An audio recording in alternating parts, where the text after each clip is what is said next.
Probably about a year before I started this channel, I had some idea that when I did finally start a channel, I would have a recurring segment called something like Technology I Don't Miss, where I was going to basically complain about aspects of computing in bygone eras that weren't great.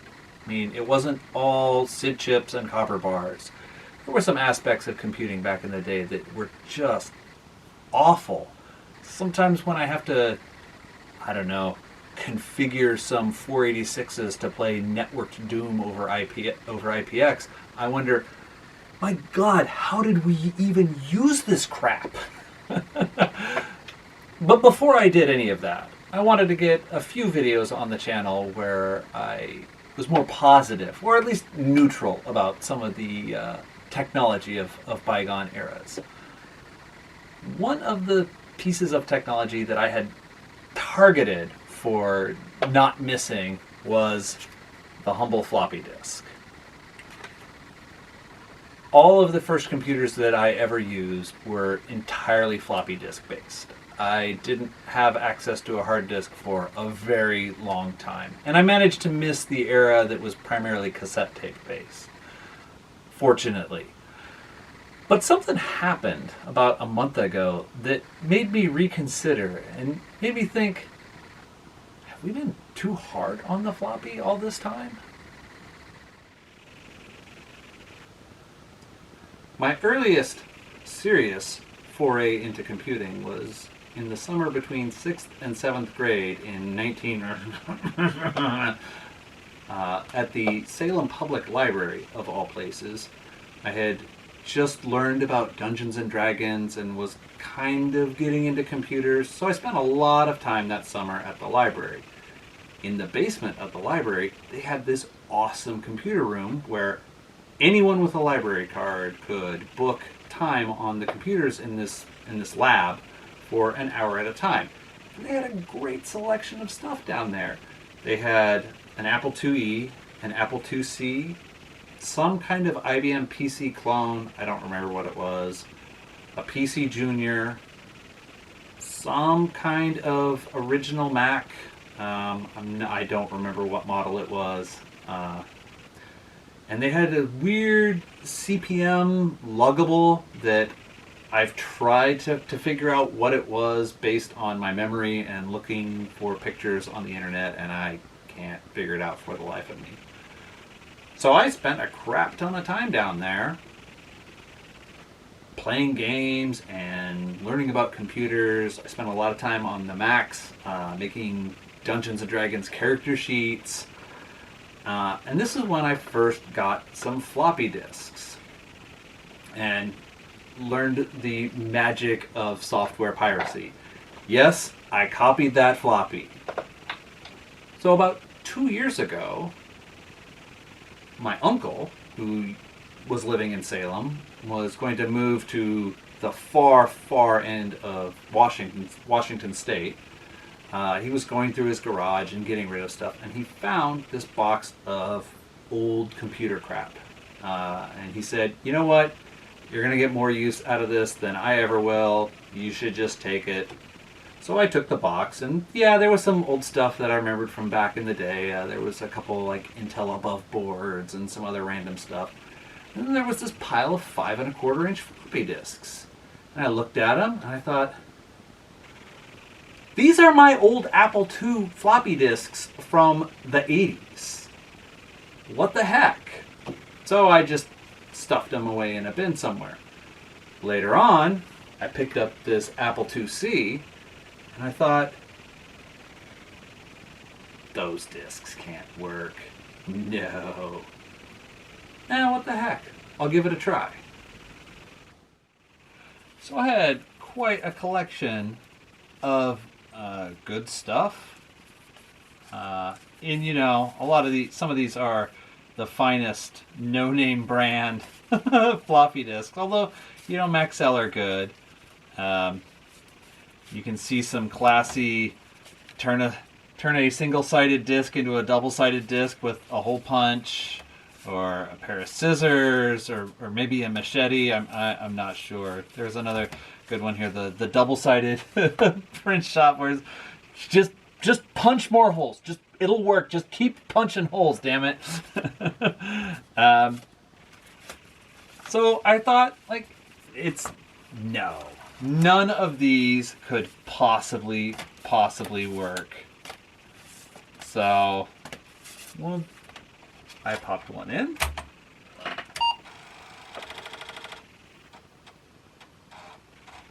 And it thinks it's doing something.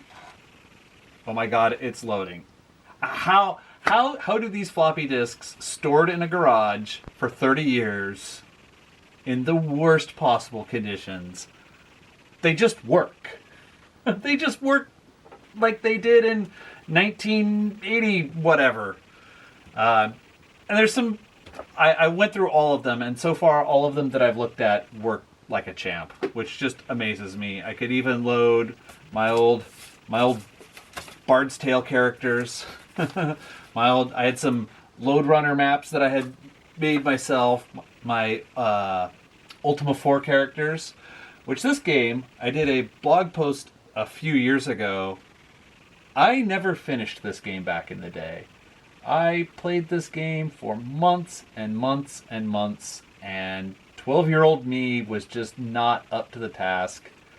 I finally finished this game about 5 years ago. So it was the quest of the Avatar 30 years in the making, or something silly like that.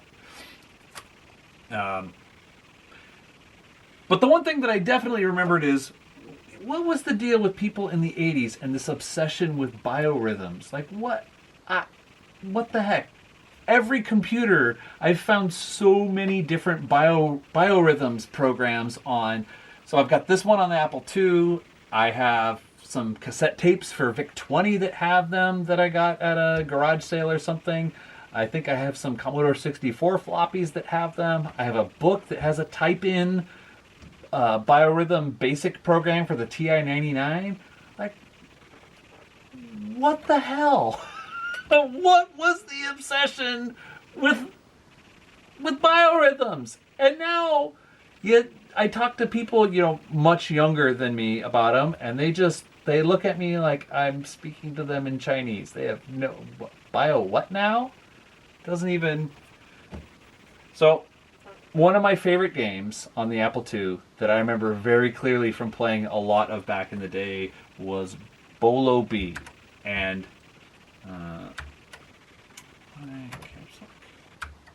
there you go.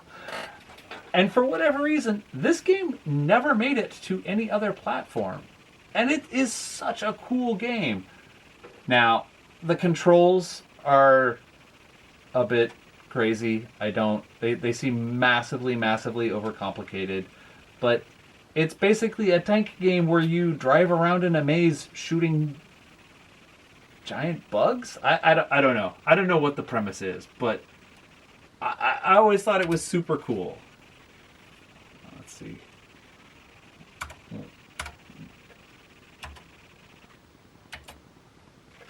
It takes it a while to randomly generate. So yeah, you drive around in this maze, and it is kind of annoying trying to find... Whoops. Trying to not drive into the wall when you're only kind of half looking at the screen.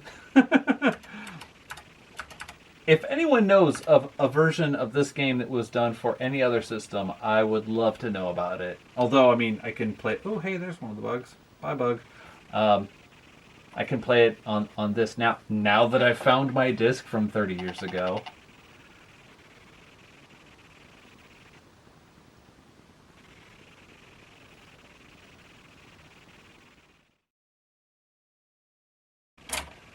Okay, well, one thing I remember from back in the day is still true. I am terrible at that game. Let's see if Lode Runner still works. Oh. Yes, but also no. What if I have the actual Load runner disc in here somewhere. Oh, what's mystery unlabeled disc? You know, the safe thing about computers from this era is you can pull up any of your old discs and you don't have to worry about anything embarrassing showing up. Because there was none of that on the Apple II, and if there was, I don't want to know about it.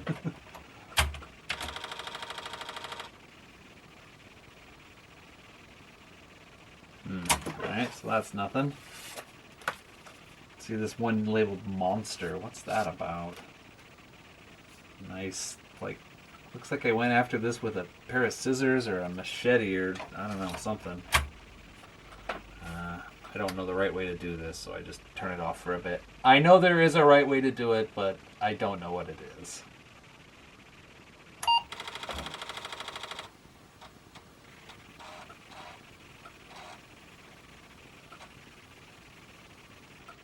Oh, copy. Oh, there's Load Runner. Okay, right there. Copy Plus, the way you get all your elite wares on the Apple II.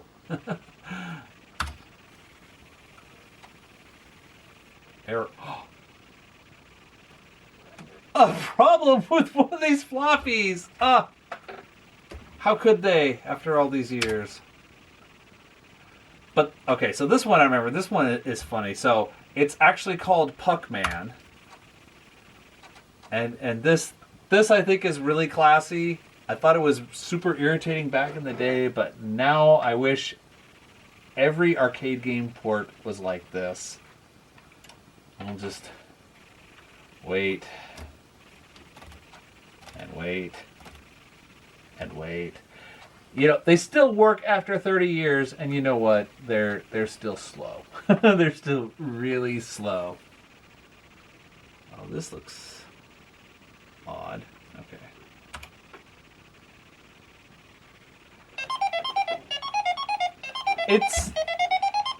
It's Tate mode.